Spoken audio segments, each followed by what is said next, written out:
वैसे कल मुझे मछलियाँ ठीक ठाक ही मिल गई थी। अगर आज भी कल की तरह मछलियाँ मिल गई तो कई दिन के लिए राशन पानी का इंतजाम हो जाएगा। जल्दी से वह नदी के किनारे पर पहुंचता है। तब वह देखता है कि पानी में एक टोकरी तैर रही है। अरे ये क्या, ये पानी में टोकरी कैसी है? लगता है इस टोकरी के भीतर जरूर कोई कीमती वस्तु है। चलो मैं जल्दी से टोकरी को बाहर निकाल कर लाता हूँ। तभी वह नाव को नदी में लेकर जाता है।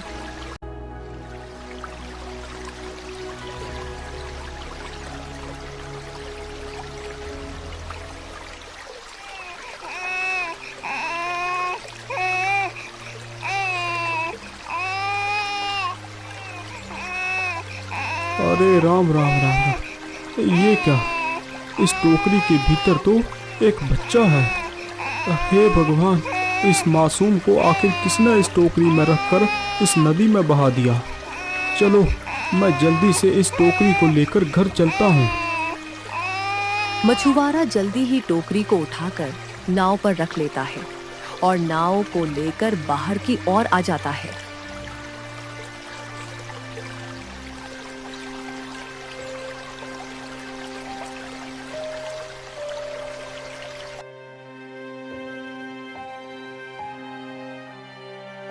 अरे भाग्यवान, तुम कहाँ हो? अरे जल्दी आओ, देखो मैं क्या लेकर आया हूँ।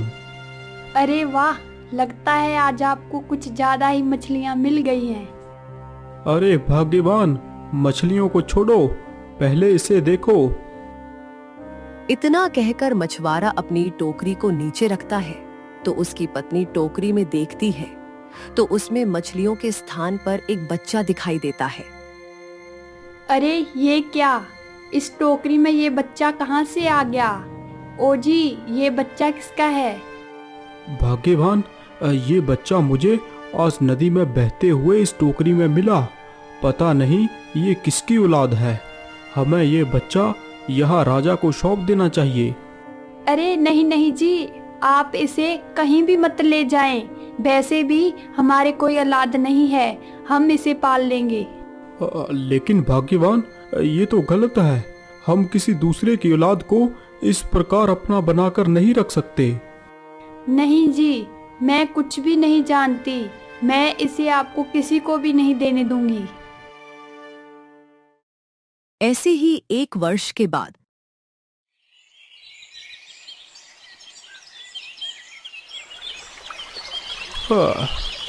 वैसे आज तो मछलियाँ काफी पकड़ चुका हूँ। चलो अब घर वापस चलता हूँ। इतना सोचकर मछुआरा जैसे ही अपनी नाव को थोड़ा आगे बढ़ाता है तो देखता है सामने एक वैसी ही टोकरी फिर से बहती हुई आ रही है। अरे ये क्या? ये टोकरी तो हूबहू वैसी ही है जैसी मैंने पहले पाई थी। कहीं इस टोकरी में भी तो कोई बच्चा नहीं। मुझे जल्दी जाकर उस टोकरी को देखना चाहिए। मछुआरा जल्दी ही नाव को टोकरी की ओर लेकर जाता है।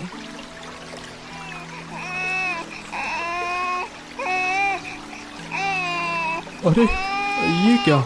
इस टोकरी में और एक बच्चा है, लेकिन इसके माथे पर भी वैसा ही चिन्ह बना हुआ है जैसा कि मेरे बेटे के माथे पर है।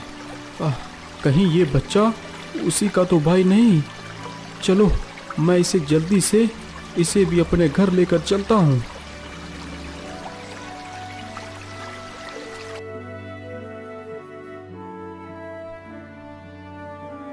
अरे वाह जी, ये तो कमाल ही हो गया।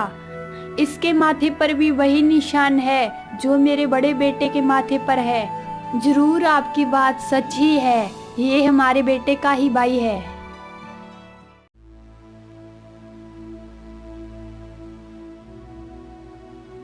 20 वर्ष गुजरने के बाद उस मछुआरे की मृत्यु हो जाती है। अपने पति की मृत्यु के शोक में डूबी उसकी पत्नी भी काफी ज्यादा बीमार हो जाती है।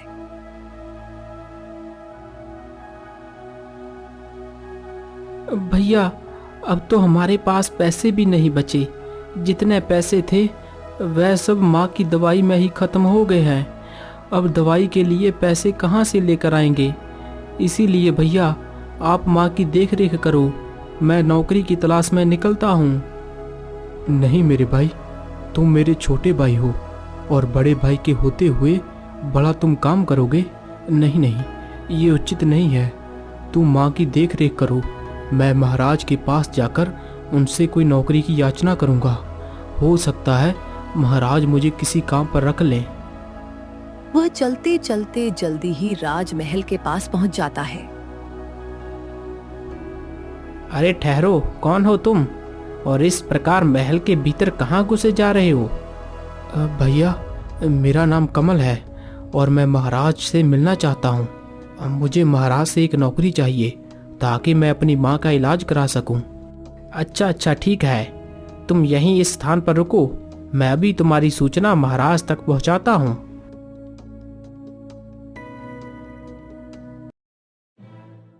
महाराज महाराज, द्वार पर एक जवान आया है। वह आपसे मिलने की गुहार लगा रहा है। कहता है कि वह आपसे मिलना चाहता है और आपसे एक नौकरी की आशा रखता है। अच्छा अच्छा, ठीक है, तुम जल्दी से जाओ और उसे आदर सहित राज्यसभा में लेकर आओ। चलिए युवक, हमारे साथ चलिए, महाराज ने आपको बुलाया है। कमल जैसे ही राजा के सामने जाकर खड़ा होता है तो राजा अचंभित हो जाता है और उसे देखता रहता है। वह ऐसा महसूस कर रहा था जैसे कि वह उसी का पुत्र हो। अरे ये कौन? इसके माथे पर तो वैसा ही निशान है जैसे यशोदा के पुत्रों के माथे पर था। कहीं ऐसा तो नहीं ये लड़का उन्हीं में से एक हो?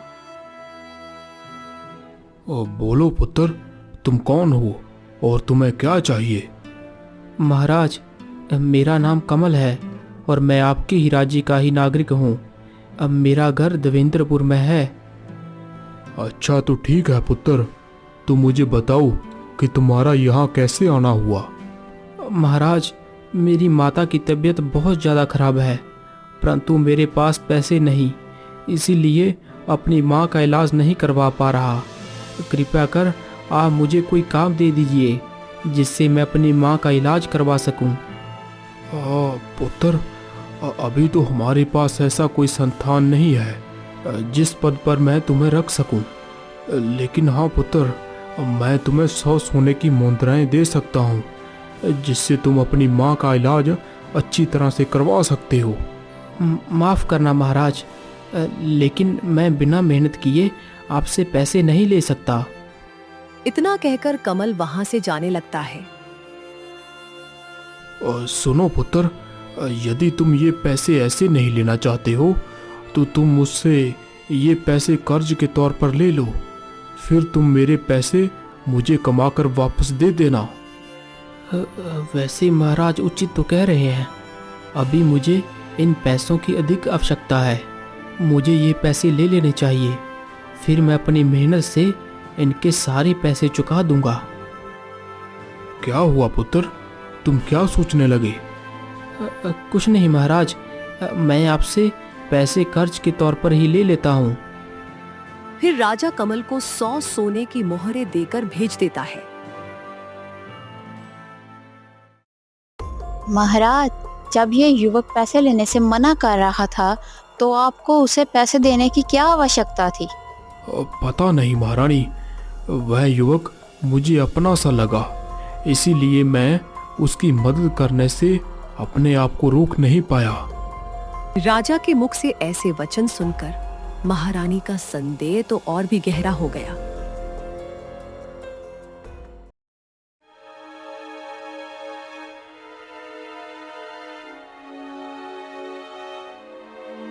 क्या बात है महारानी जी, आपने इतने वर्षों के पश्चात अचानक ही मुझे याद किया। दाई माँ, मैं बस आपसे इतना जानना चाहती हूँ कि आपने यशोदा के दोनों पुत्रों के साथ क्या किया? तुमने उन्हें कैसे मारा? अरे महारानी, मारना कैसे था? आपने ही तो बताया था कि उन्हें किसी नदी में जाकर डबो दो, तो मैंने उन दोनों को नदी में ही बहा दिया था। क्या? नदी में बहा दिया? लेकिन कैसे? तुमने उन बच्चों को कैसे बहाया, बताओ मुझे। फिर वो बुढ़िया सारी कहानी महारानी को बता देती है। अरे मूर्ख बुढ़िया, ये तुमने क्या अनर्थ कर डाला। मैंने तुझसे कहा था कि उन बच्चों को ऐसे ही नदी में फेंक कर बहाना है, और तूने उनको टोकरी के भीतर रख कर बहाया। महारानी जी, मेरी भूल को क्षमा करें, लेकिन इतने वर्षों के पश्चात आप ये सब क्यों पूछ रही हैं? आखिरकार हुआ क्या है? अरे क्या हुआ पूछ रही है बुढ़िया? तुम्हें पता भी है राजा के दोनों पुत्र अभी भी जीवित हैं। क्या? तो तुम ये क्या बोल रही हो महारानी? ऐसा कैसे संभव हो सकता है? अरे मूर्ख, ये सब तेरी मूर्खता के कारण ही संभव हो चुका है। यदि महाराज को पता चल गया कि वे दोनों उनके पुत्र हैं और हमने उनके साथ क्या किया, तो महाराज से हम तीनों को भगवान भी नहीं बचा पाएगा। महारानी, ये समय भयभीत होने का नहीं है। ये समय षड्यंत्र रचने का है कि उसे कैसे अपने रास्ते से हटाया जाए। बस आप महारानी इतना बताएं कि आपने उसे कहाँ पर देखा था। फिर महारानी राजसभा में हुई घटना को बताती है। महारानी जी, उनसे निपटने का रास्ता मिल गया है। तुम फिक्र ना करो, ये समझो कि वह दोनों तुम्हारे रास्ते से हट गए। लेकिन वो कैसे? मैं कुछ समझी नहीं।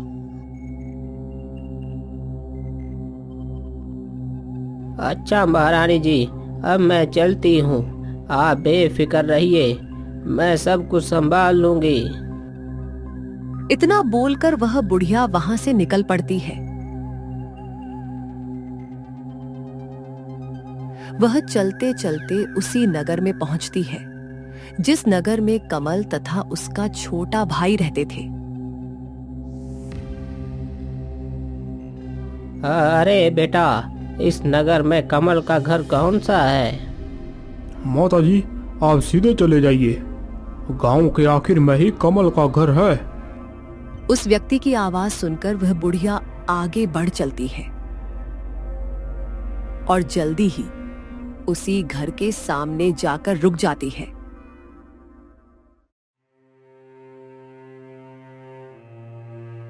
अरे बेटा, कोई है? कोई है घर के अंदर? क्या कोई मेरी आवाज सुन रहा है?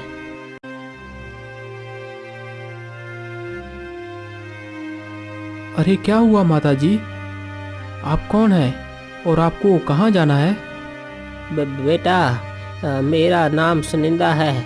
मैं एक वैद्य हूँ। मैं पास के ही गाँव में जा रही थी, लेकिन मुझे बहुत जोरों की प्यास लगी है। क्या तुम मुझे थोड़ा सा पानी पिला सकते हो?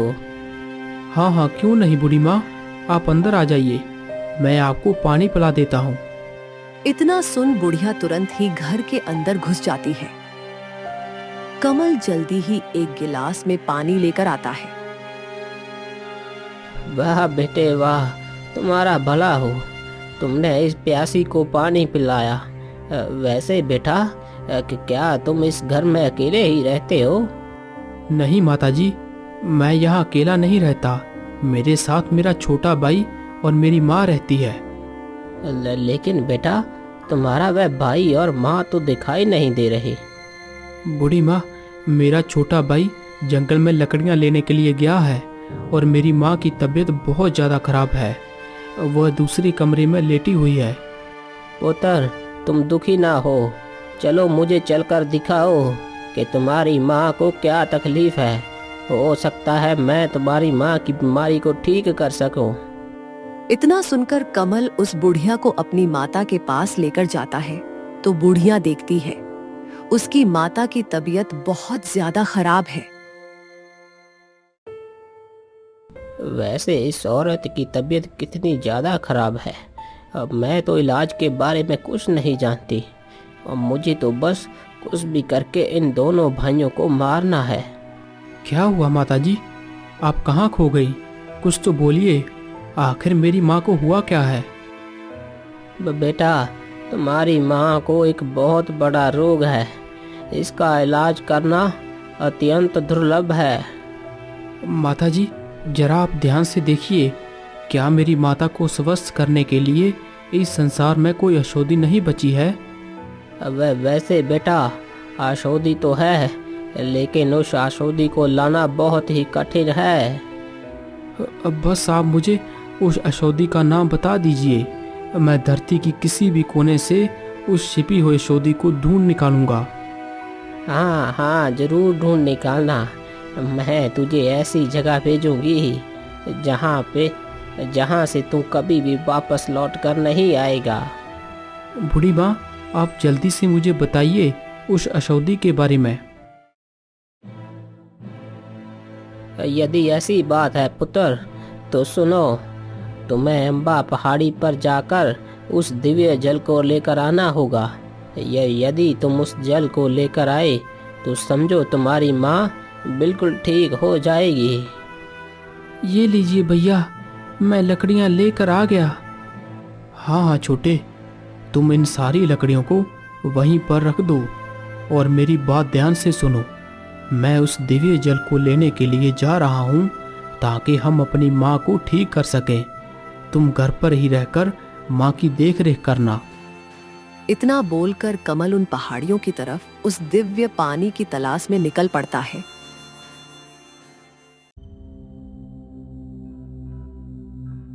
वह चलते चलते एक घने जंगल से गुजरता है।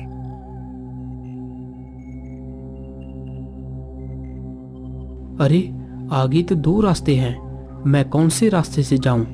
वह इतना सोच ही रहा था कि उसकी नजर पास में ही बैठे साधु पर पड़ती है।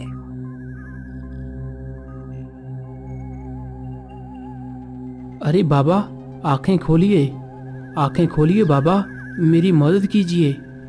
अरे बेटा, तुम कौन हो और तुम्हें क्या तकलीफ है? बाबा, मेरा नाम कमल है और मैं अम्बा पहाड़ी पर उस दिव्य जल को लेने के लिए जा रहा हूँ। क्या? अम्बा पहाड़ी का दिव्य जल? तुम्हें उस पहाड़ी के दिव्य जल की क्या आवश्यकता पड़ेगी बेटा? फिर कमल सारी दासता उस साधु बाबा को सुनाता है। इसीलिए बाबा, मुझे वो जल किसी भी कीमत पर चाहिए। लेकिन पुत्र, क्या वो दिव्य जल उस वैद्य ने लाने को कहा है? हाँ साधु बाबा, उस दिव्य जल को लेने के लिए मुझे उस वैद्य ने ही कहा है। आप और विलंब ना कीजिए, कृपया आप मुझे वहाँ जाने के लिए मार्ग बताइए। पुत्र, वह जल लाना इतना भी आसान नहीं जितना तुम समझ रहे हो। वह जल शुद्धिकरण का जल कहलाता है। जो भी उसे छुएगा, उसका मन यदि शुद्ध है तो वह जल उसे जीवन देगा। लेकिन अगर मन में छल, स्वार्थ या झूठ है तो वह उसी पल भस्म हो जाएगा। वह जल तुम्हें अम्बा पहाड़ियों के बीचों बीच मिलेगा। मुझे सही मार्ग दिखाने के लिए आपका बहुत बहुत धन्यवाद साधु महाराज। अच्छा, तो अब आप मुझे जाने की अनुमति दीजिए।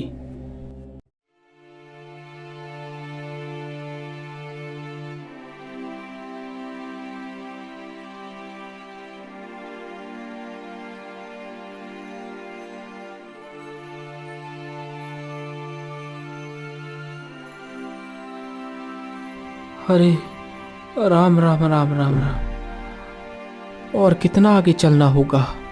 उस साधु बाबा के बताए अनुसार यहाँ आसपास कोई पहाड़ी नहीं दिख रही। प्यास से मेरा गला भी सूखा जा रहा है। पता नहीं मेरा क्या होगा, लेकिन कुछ भी हो जाए, मैं वह दिव्य जल लेकर ही जाऊंगा। इतना सोचकर कमल आगे दिशा की तरफ बढ़ता है।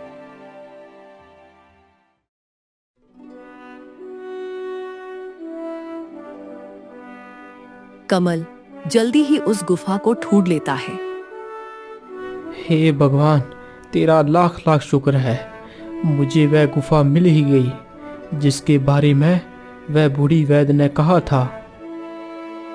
इतना कहकर वह गुफा के भीतर चला जाता है।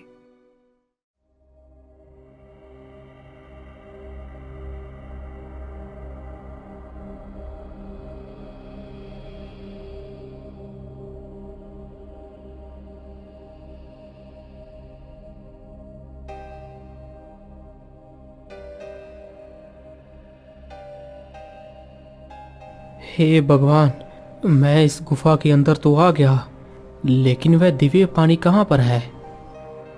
तभी उसकी नजर सामने पड़ती है और वह और आगे जाता तो देखता है वह दिव्य पानी तक पहुंच चुका है।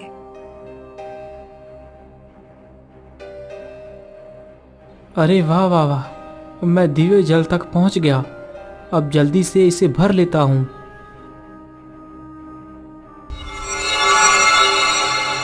हे यात्री, रुको।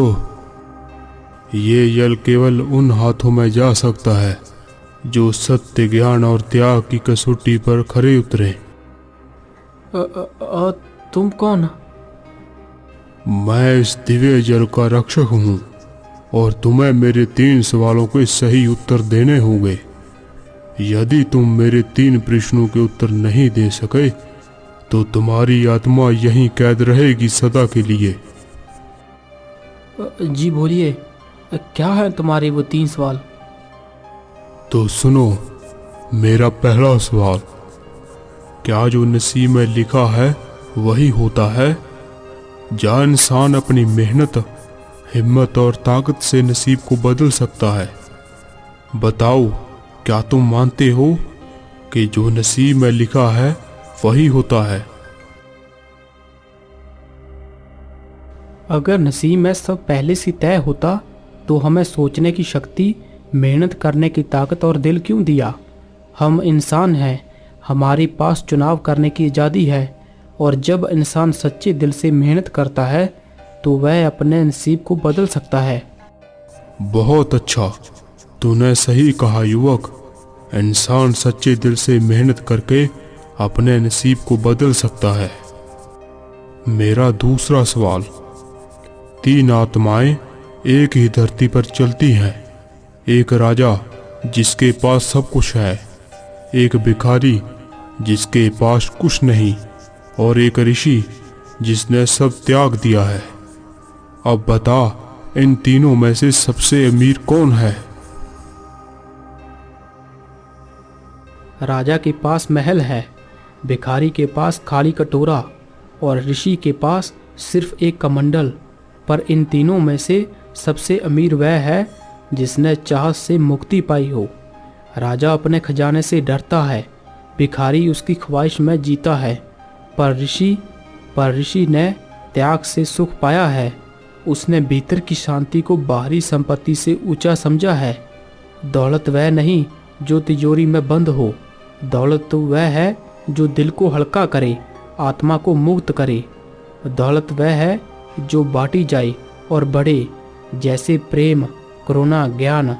इसीलिए मैं मानता हूँ सबसे अमीर ऋषि होगा।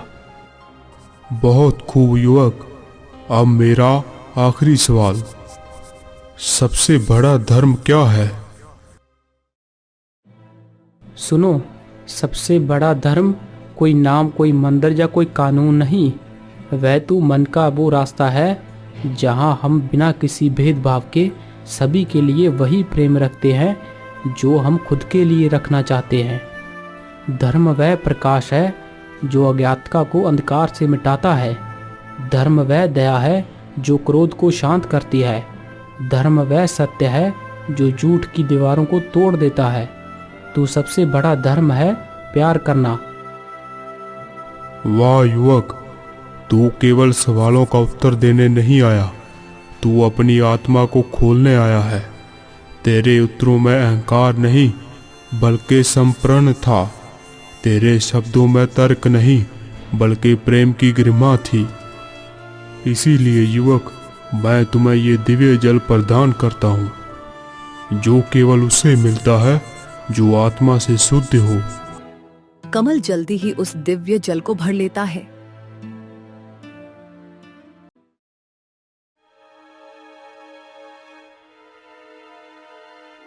मेरे हिसाब से अब तक तो वह लड़का खत्म हो गया होगा। बुढ़िया इतना सोच ही रही थी कि तभी कमल वहां पर आ जाता है। ये लीजिए माताजी, मैं उस दिव्य जल को लेकर आ गया हूँ। क्या तुम उस दिव्य जल को लेकर आ गए? मैं कोई सपना तो नहीं देख रही? इस असंभव कार्य को तुमने पूरा कर दिया। बूढ़ी माँ, आप कोई सपना नहीं देख रही। मैं सच में ही उस दिव्य जल को लेकर आ गया हूँ। आप जल्दी से इसका उपयोग कीजिए। अरे बाप रे बाप, ये लड़का उस गुफा से कैसे बचकर आ गया। अब मैं क्या करूं? अब क्या चाल चलूं मैं? क्या हुआ बूढ़ी माँ? आप किस चिंता में डूब गई हैं? कहीं नहीं पुत्र, तो तुम दिव्य जल तो ले आए, लेकिन ये जल ऐसे कुछ भी कार्य नहीं करेगा। जब तक इस जल में उस नीले पक्षी का पंख पीसकर नहीं डाला जाता, तब तक ये पानी व्यर्थ है। तो फिर मैं क्या करूं बूढ़ी माँ?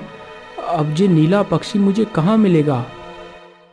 पुत्र, वह नीला पक्षी तुम्हें जातक महल में मिलेगा, जो महल अब एक खंडर बन चुका है। अच्छा ठीक है, अब मैं चलता हूँ। रुकिए भैया, आप इतनी दूर जा रहे हैं, मुझे आपकी बहुत चिंता लग रही है। भाई तुम चिंता ना करो, तुम मेरी इस अंगूठी को अपने पास रख लो। यदि इस अंगूठी का रंग काला पड़ जाए तो तुम समझ लेना कि मैं इस संसार में नहीं हूँ, मैं मर चुका हूँ। छोटे भाई से इतनी बात कहकर कमल अपने लक्ष्य की ओर निकल पड़ता है।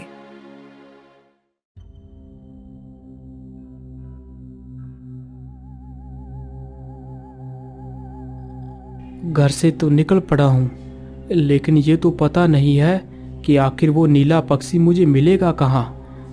हाँ, ऐसा करता हूँ, उन बाबा के पास चलता हूँ, वह बाबा जरूर मेरी मदद करेंगे। इतना सोचकर कमल उन्हीं बाबा से मिलने के लिए बढ़ चलता है। कमल जल्दी ही बाबा के पास पहुंचकर उनसे उस नीले पक्षी के बारे में पूछता है। क्या अब तुम्हें उस नीले पक्षी को लाना होगा? लेकिन क्यों? क्या उस दिव्य जल से तुम्हारी माता ठीक नहीं हुई? नहीं साधु बाबा, वैद्य ने बताया है कि उस नीले पक्षी का पंख पीसकर जल में मिलाकर पीने से मेरी माँ स्वस्थ होगी, अन्यथा केवल अकेला दिव्य जल व्यर्थ है। आखिर ये कैसा वैद्य है जो इस बालक को बार बार मौत के मुंह में धकेल रहा है? बाबा, आप क्या सोचने लगे? जल्दी से मुझे उस नीले पक्षी का पता बता दीजिए। बेटा, उस नीले पक्षी को पकड़ना इतना भी आसान नहीं। आज तक जो भी उसे पकड़ने के लिए गया, वो कभी वापस लौट कर नहीं आया। बाबा, अब चाहे कुछ भी हो जाए, मैं उस नीले पक्षी को लेने के लिए अवश्य जाऊंगा। बस आप मुझे वहां जाने का रास्ता बता दीजिए। उत्तर, वह नीला पक्षी तुम्हें जातक महल में ही मिलेगा, जो महल अब एक खंडर बन चुका है। ध्यान रखना बेटा, वह नीला पक्षी तुमसे कुछ भी कहे, जा तुम्हें बोलने पर विवश करे, फिर भी तुम्हें उसकी किसी भी बात का कोई जवाब नहीं देना है। तुम्हें वहाँ ढेर सारी पत्थर की मूर्तियाँ खड़ी मिलेंगी। लेकिन बाबा, वह सब मूर्तियाँ है किसकी? बेटा, वह मूर्तियाँ उन वीरों की है जो उस नीले पक्षी को पकड़ने और उसका पंख लेने के लिए गए थे और वहीं पर पत्थर बनकर रह गए और कभी वापस लौट कर नहीं आ सके। तुम याद रखना पुत्र, तुम्हें उस पक्षी की किसी भी बात का कोई भी जवाब नहीं देना है। ठीक है बाबा, मैं इस बात का ध्यान रखूंगा। लेकिन बाबा, ये जातक महल किस दिशा में है? बेटा, वह जातक महल तुम्हें इस जंगल को पार करने के बाद मिलेगा। फिर वह पक्षी की तलाश में निकल पड़ता है।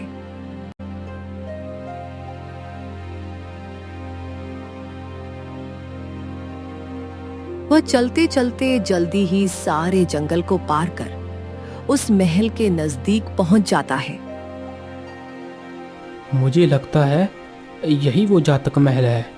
चलो इसके अंदर चलकर देखता हूँ। कमल तुरंत ही उस महल के अंदर चला जाता है। अंदर जाकर देखता है तो हर तरफ पत्थर की मूर्तियां ही मूर्तियां थीं। अरे राम राम राम राम, यहाँ पर तो कितने सारे लोगों की मूर्तियां खड़ी हुई हैं। कमल इतना सोच ही रहा था कि तभी एक नीला पक्षी आकर उसके कंधे पर बैठ जाता है। अच्छा, तो तुम भी आ गए मुझे पकड़ने के लिए। अरे बेवकूफ, जिसे तू अपनी माँ समझकर मुझे पकड़ने के लिए आया है, वो तेरी माँ नहीं। तुम कोई मछुआरे का बेटा नहीं है, तू एक राजकुमार है, और जिसके कहने पर तुम मुझे पकड़ने के लिए आए हो वो कोई वैद्य नहीं, वो तेरी सबसे बड़ी दुश्मन है जो तुम्हें मारना चाहती है। तेरी असली माँ को तो तेरी सौतेली माँ ने एक काल कोठड़ी में बंद करवा रखा है। क्या मैं एक राजकुमार हूँ और मेरी माँ ये नहीं कोई और है, और वो काल कोठरी में कैद है? ये तुम क्या कह रहे हो पक्षी? इतना बोलते ही कमल एक पत्थर की मूर्ति में बदल जाता है।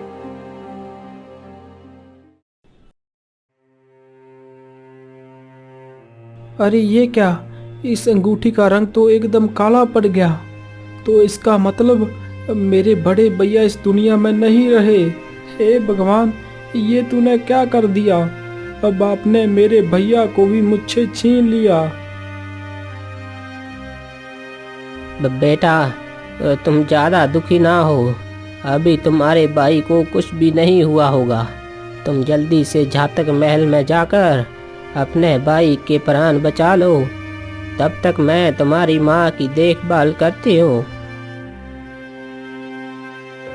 ठीक है बूढ़ी माँ, आप बस इतना बता दीजिए कि वह जातक महल किस दिशा में है। बेटा, वह जातक महल तुम्हें उत्तर दिशा को पार करने के बाद ही मिलेगा। बुढ़िया की आवाज सुनकर विमल भी उस खंडर की तलाश में निकल पड़ता है।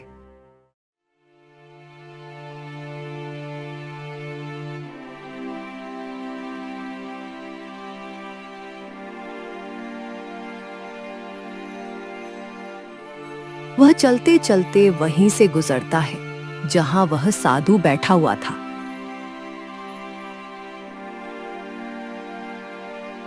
रुक जाओ पुत्र, तुम कहाँ जा रहे हो? मैं जानता हूँ कि तुम्हारा भाई अब जीवित नहीं है, वह एक पत्थर की मूर्ति बन चुका है।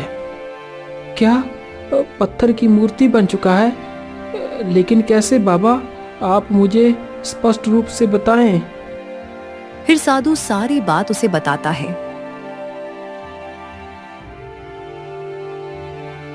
पुत्र, उस पक्षी को सिर्फ वही पकड़ सकता है जो उस पक्षी की किसी भी बात का कोई जवाब ना दे।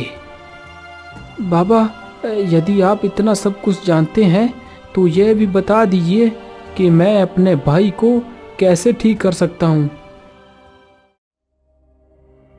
बेटा, तुम ज्यादा हड़बड़ाना मत, तुम धीरज से काम लेना। शांत मन से जो भी कार्य करोगे वह सफल ही होगा। पुत्र, तुम उस महल के अंदर जाओ और चुपचाप उस पक्षी के आने का इंतजार करना। जैसे ही वह पक्षी आकर तुम्हारे कंधे पर बैठ जाए तो तुम उसकी सारी बातों को चुपचाप सुनते रहना, कोई भी जवाब ना देना। जब वह पक्षी बोलते बोलते थक जाएगा तो उसका रंग नीले से गुलाबी पड़ जाएगा। उसी वक्त तुम्हें उस पक्षी का एक पंख उखाड़ लेना है, तो वह पक्षी पूरी तरह तुम्हारे वश में हो जाएगा। फिर तुम उस पंख को अपने भाई के शरीर पर स्पर्श करोगे तो तुम्हारा भाई फिर से ठीक हो जाएगा। फिर तुम बारी बारी से उन सारी मूर्तियों को भी उनके वास्तविक रूप में ला देना। ठीक है बाबा, मैं आपकी बात को ध्यान में रखते हुए ही ये कार्य करूँगा। अच्छा बाबा, अब आप मुझे जाने की अनुमति दें। विमल तुरंत ही वहां से निकल पड़ता है।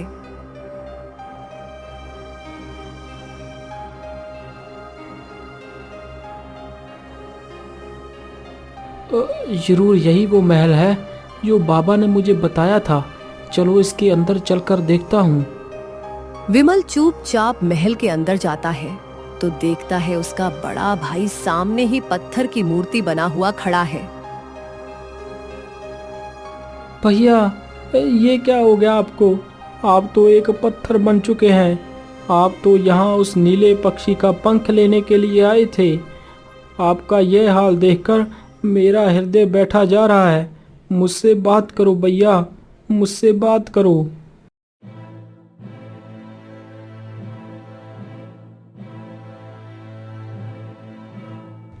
अरे वाह, बड़ा भाई तो यहाँ आकर पत्थर बन चुका है।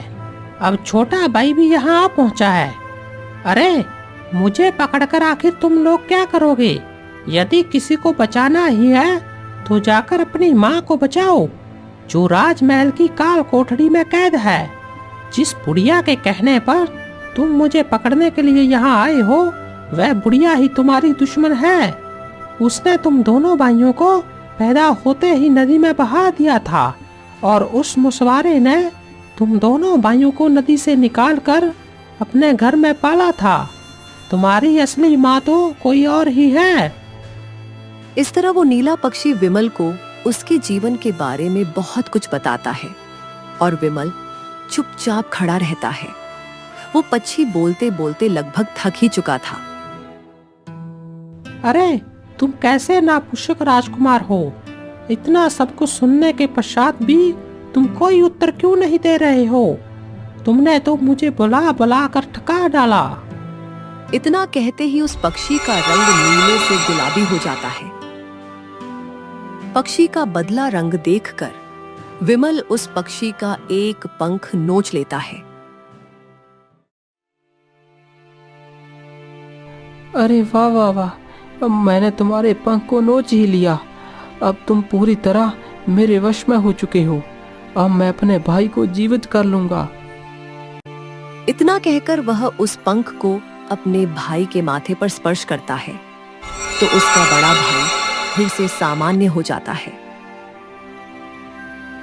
अरे भैया, तुम तो घर पर थे, तुम यहाँ कैसे आ गई? और माँ कैसी है?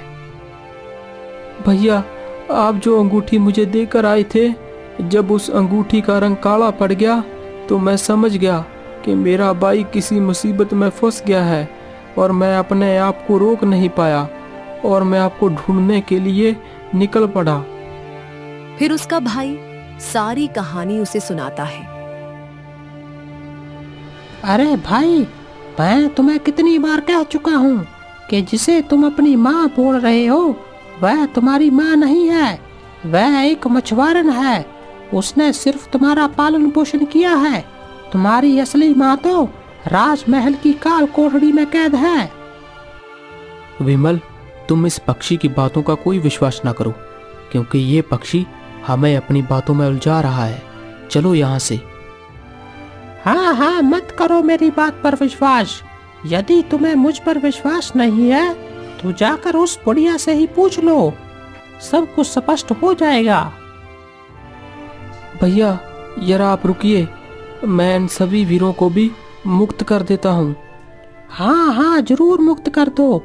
वैसे भी अब मेरी बातों का जवाब देने से किसी का कोई नुकसान नहीं होगा, लेकिन मेरी इस बात को जरूर याद रखना राजकुमार, तुम उस बुढ़िया की किसी भी बात का विश्वास ना करना और उसे बंदी बनाकर राजमहल में अपने पिता के सामने ले जाना, और तुम उस जल में इस पंख को भिगोकर अपनी बीमार माता को स्पर्श करवा देना, तो वह एकदम ठीक हो जाएगी। पक्षी की आवाज सुन विमल आगे बढ़ता है और बारी बारी से सारी मूर्तियों पर उस पंख को स्पर्श करता है तो सारी मूर्तियां अपने वास्तविक रूप में आ जाती है।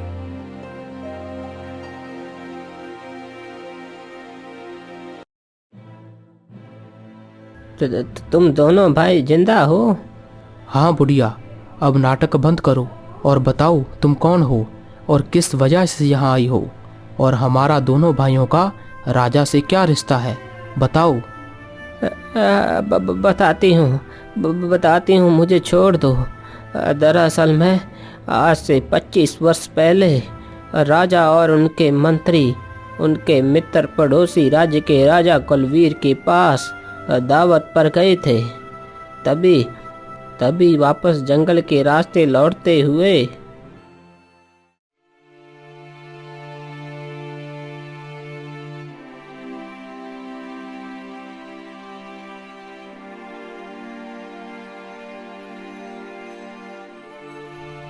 वैसे महाराज, आज की दावत का तो कोई जवाब नहीं था। राजा कलवीर ने स्थिति में कोई कसर नहीं छोड़ी। हाँ हाँ मंत्री जी, बिल्कुल। राजा कलवीर मेरे परम मित्र जो ठहरे, सेवा सत्कार भवी तो होगा ही ना।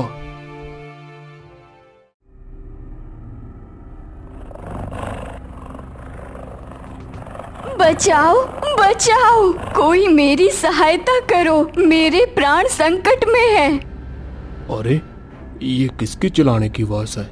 और लगता है कोई मुसीबत में है। महाराज, ये आवाज उस ओर से आ रही है। चलो चलते हैं महाराज। इतना बोलकर वह दोनों उसी दिशा में जाते हैं जिस ओर वह आवाज आ रही थी। हट जा बाघ, मुझे छोड़ दे, दूर हो जा। अरे दुष्ट बाघ, हट जा।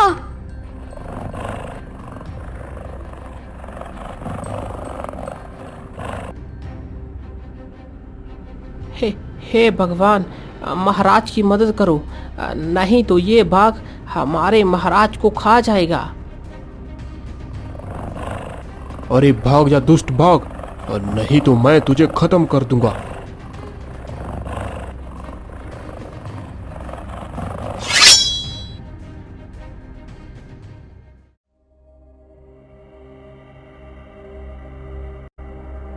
आपका बहुत बहुत धन्यवाद। यदि आज आप नहीं आते तो ये शेर मुझे तो मारकर खा ही जाता। राजा यशोधरा की सुंदरता को निहारता रहता है। वह इतनी सुंदर थी कि राजा की दृष्टि उसके ऊपर से हट ही नहीं रही थी। अरे महाराज, आपको क्या हुआ? आप कहाँ खो गए? कहीं नहीं। वैसे तुम कौन हो और तुम्हारा क्या नाम है? तुम इस घने जंगल में अकेले क्या कर रही थी? महाराज, मेरा नाम यशोधरा है। मैं चुंगी नगर में रहती हूँ। आज मैं जंगल में लकड़ियाँ लेने आई थी, तभी न जाने कहां से ये बाघ मुझ पर टूट पड़ा। लेकिन लकड़ियाँ लेने के लिए तो कोई और भी आ सकता है। महाराज, मेरे घर में मेरे अलावा और कोई नहीं है। कुछ वर्ष पहले ही मेरे माता पिता की मृत्यु हो गई, तब से मैं अकेली ही रहती हूँ। यशोधरा की बात सुनकर राजा को भी उस पर बड़ा ही तरस आता है। यशोधरा, यदि तुम बुरा ना मानो तो मैं तुमसे एक बात कह सकता हूँ। हाँ हाँ महाराज, बोलिए ना, आप क्या कहना चाहते हैं? यशोधरा, अब मैं तुम्हें देखकर अपने आप को रोक नहीं पाया, इसलिए बोल ही देता हूँ। क्या तुम मेरे साथ विवाह करोगी? परंतु महाराज, आपकी और मेरी बराबरी कहाँ से हो सकती है? आप एक सम्राट हैं और मैं तो ये गरीब अनाथ लड़की। मेरी वजह से आपको लज्जित होना पड़ेगा महाराज। नहीं यशोधरा, मैं तुमसे विवाह मेरी गरीबी पूछकर नहीं कर रहा। तुम मुझे बहुत अच्छी लगी, इसीलिए मैंने आपके सामने विवाह का प्रस्ताव रखा। महाराज, यदि आपको मेरी अमीरी और गरीबी से कोई फर्क नहीं पड़ता तो मैं आपसे विवाह करने के लिए तैयार हूँ। फिर बड़े ही धूमधाम से राजा का विवाह यशोधरा के साथ हो जाता है। लेकिन राजा की पहले ही 2 रानियां थी और राजा ने ये तीसरा विवाह किया था, क्योंकि पहले 2 रानियों को कोई भी औलाद नहीं थी। वह दोनों महारानियां राजा के इस विवाह से बिल्कुल भी खुश नहीं थी।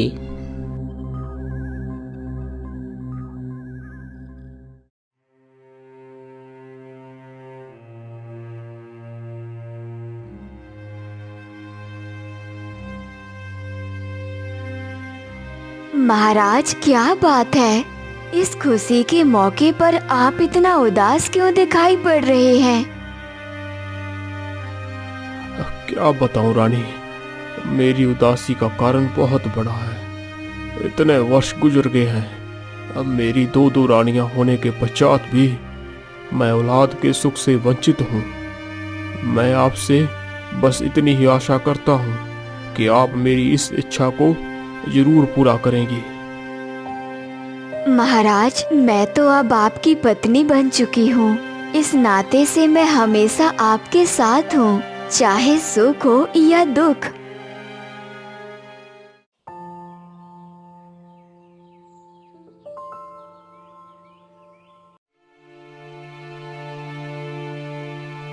और रानी साहबा, मैं शिकार के लिए जा रहा हूँ। तुम अपना ख्याल रखना, मैं जल्दी ही लौट कर आऊंगा।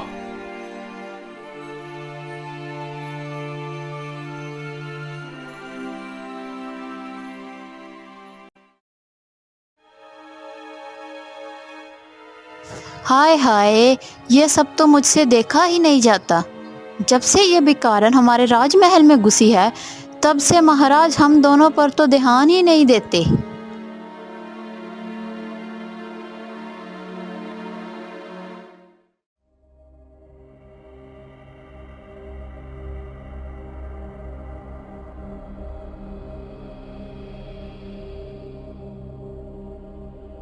महाराज, आप दुखी ना हो, ईश्वर पर भरोसा रखो, सब कुछ ठीक हो जाएगा।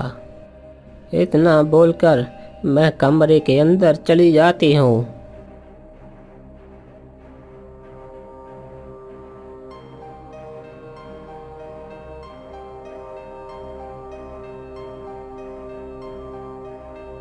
दाई माँ, सारी तैयारियां हमने कर ली हैं, बस बच्चा पैदा होने की देर है। बस आप मेरे बताए हुए रास्ते पर चलती रहो, मैं आपको हीरे जवाहरात से तोल दूंगी। कुछ ही देर में रानी ने एक बहुत ही सुंदर बालक को जन्म दिया। उस बालक के माथे पर एक विचित्र प्रकार का निशान था। रानी बच्चे को जन्म देते ही बेहोश हो जाती है। महारानी जी, जल्दी से उस बंदर के बच्चे को लेकर आओ। बच्चे को बदलने का यही सबसे अच्छा मौका है।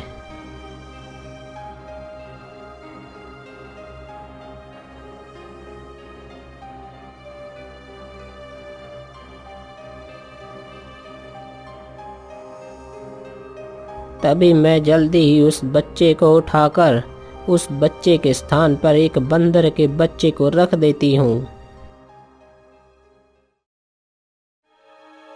महाराज, महाराज, अनर्थ हो गया महाराज, बड़े ही विचित्र दुर्घटना घटी है। महाराज, महारानी ने एक बंदर के बच्चे को जन्म दिया है। ये क्या कह रहे हो दाई माँ? आखिर ऐसे कैसे हो सकता है? महाराज, आप खुद चलकर देख लीजिए, मैं एकदम सत्य कह रही हूँ।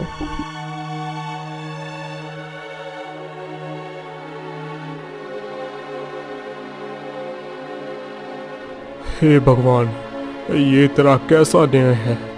इतने वर्षों से मैं एक औलाद के लिए तरसता रहा, और आज जब वो सपना पूरे होने का वक्त आया तो आपने मेरे बच्चे को एक बंदर बना दिया। ये कैसा न्याय है भगवान, ये कैसा न्याय है?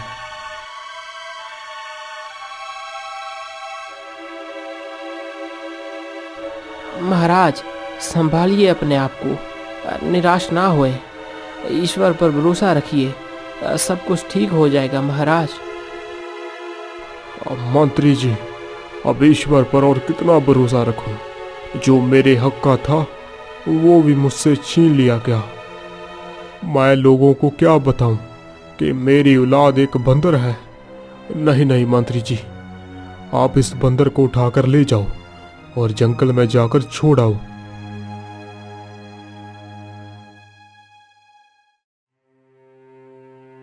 नहीं नहीं महाराज, आप मेरे बच्चे को मुझसे जुदा मत कीजिए। वो भले ही एक बंदर हो, पर उसने मेरी कोख से जन्म लिया है। नहीं महारानी, हम एक बंदर को अपना पुत्र कभी स्वीकार नहीं करेंगे। अब मंत्री जी, तुम इस बंदर को ले जाओ यहाँ से। राजा के आदेश होते ही मंत्री बंदर के बच्चे को लेकर वहां से चला जाता है।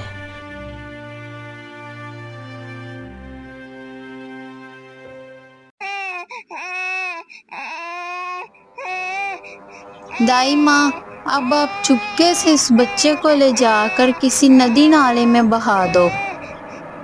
तभी मैं उस बच्चे को एक टोकरी में रखकर अपने महल के पीछे निकल जाती हूँ।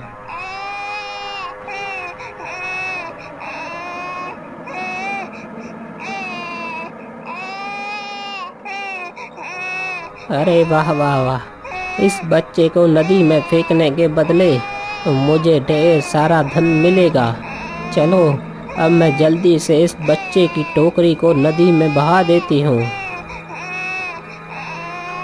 तभी मैं जल्दी से उस टोकरी को नदी में बहा देती हूँ।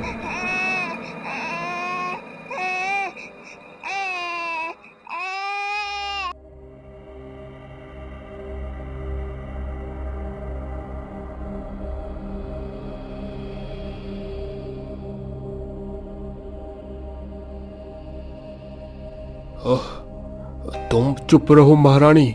और यशोधरा कोई पिशाचनी नहीं है, वह एक साधारण स्त्री है। तुम उसके ऊपर झूठा इल्जाम मत लगाओ।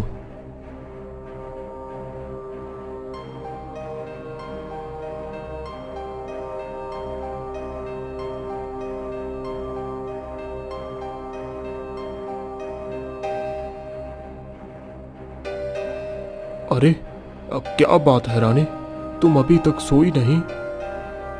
महाराज, मुझे क्षमा कर दीजिए। मैं आपके विश्वास पर खरी नहीं उतर पाई। मैंने आपके सपनों को तोड़ दिया। मुझे माफ कर दीजिए महाराज। अरे नहीं नहीं रानी, तुम बेकार में ही अपने आप को दोषी ना ठहराओ। ये तो सब ऊपर वाले के ही खेल है। हो सकता है वह मेरी कोई परीक्षा ले रहा हो। तुम फिक्र ना करो, सब कुछ ठीक हो जाएगा।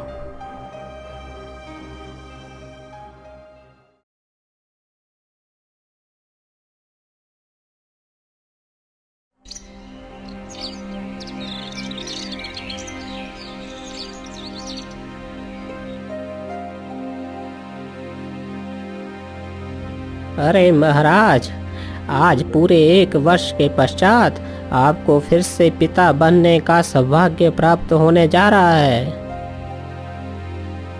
इतना बोलकर मैं कमरे के अंदर चली जाती हूँ।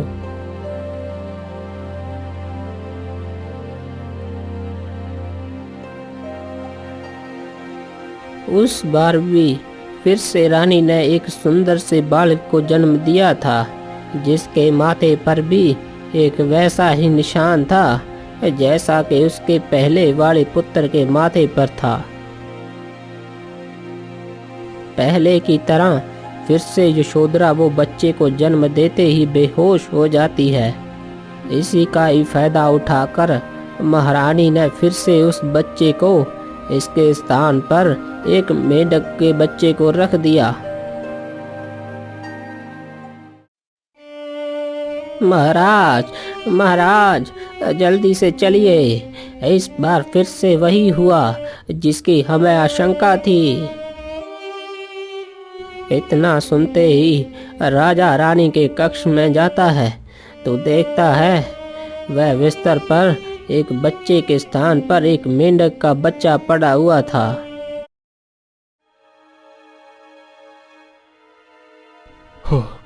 आखिर ऐसे कैसे हो सकता है?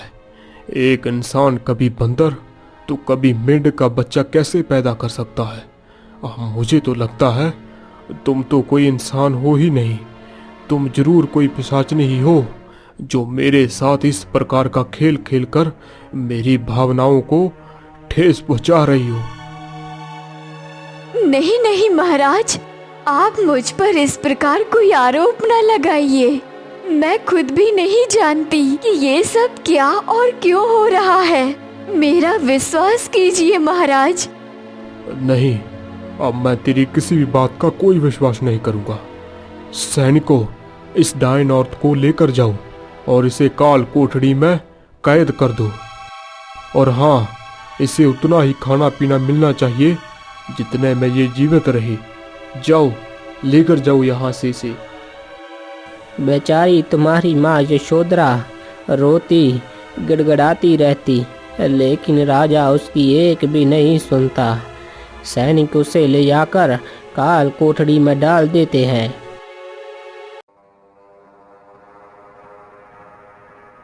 बूढ़ी माँ, हमारा तो कांटा हमेशा के लिए निकल गया। अब हम दोनों बहुत खुश हैं। बस आप इस बच्चे को ले जाकर नदी में बहा दो। मैं फिर से वैसा ही करती हूँ। महल के पीछे उसी नदी की ओर जाती हूँ जहाँ पहले गई थी। चलो, अब मैं जल्दी से इस आखिरी पुत्र को भी पानी में बहा देती हूँ।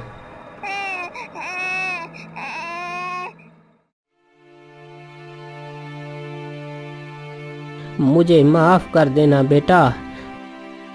लालची बुढ़िया, तुमने ये सही नहीं किया। तुमको इसकी सजा जरूर मिलेगी। फिर विमल अपनी माँ के माथे पर वह पंख स्पर्श करता है तो उसकी माँ ठीक हो जाती है। माँ, मैं आपसे एक बात पूछना चाहता हूँ। हाँ हाँ बोलो पुत्र, तुम क्या कहना चाहते हो? माँ, क्या आपने हम दोनों भाइयों को अपनी कोख से जन्म नहीं दिया? ये तुम क्या कह रहे हो बच्चों?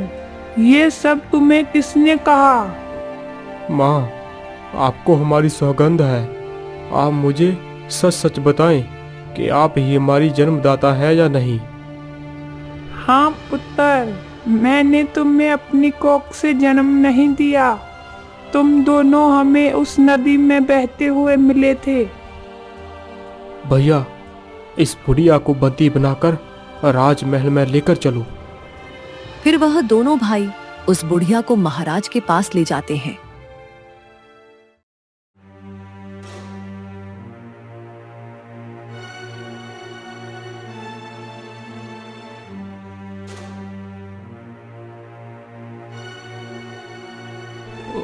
क्या तुम दोनों मेरे ही पुत्र हो और तुम्हें जन्म देने वाली यशोधरा है?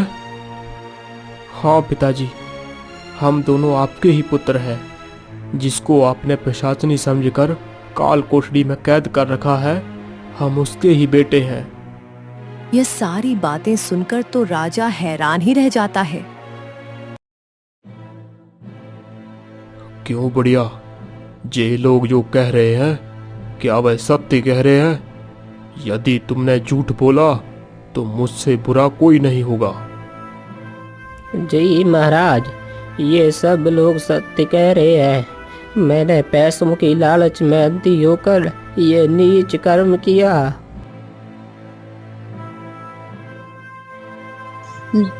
दरअसल में महाराज, हम यशोदा के प्रतीक आपका इतना प्रेम देख नहीं पाए और हमने यशोदा के प्रतीक आपके मन में नफरत फैलाई।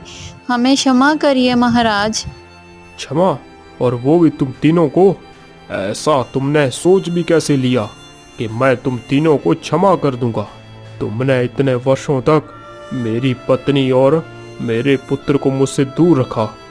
मैं तुम्हें कभी क्षमा नहीं करूंगा। सैनिकों, ले जाओ इन तीनों को और फांसी पर चढ़ा दो।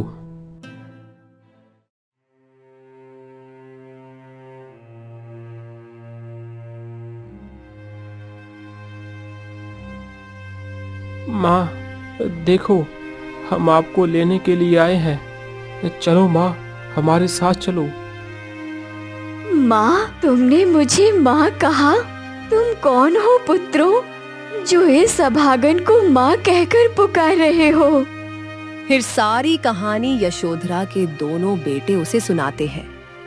यशोधरा अपने दोनों बेटों को गले लगा लेती है। महल की दूसरी रानियों को उनकी किए की सजा मिलती है और सारे लोग हंसी खुशी महल में रहने लग जाते हैं।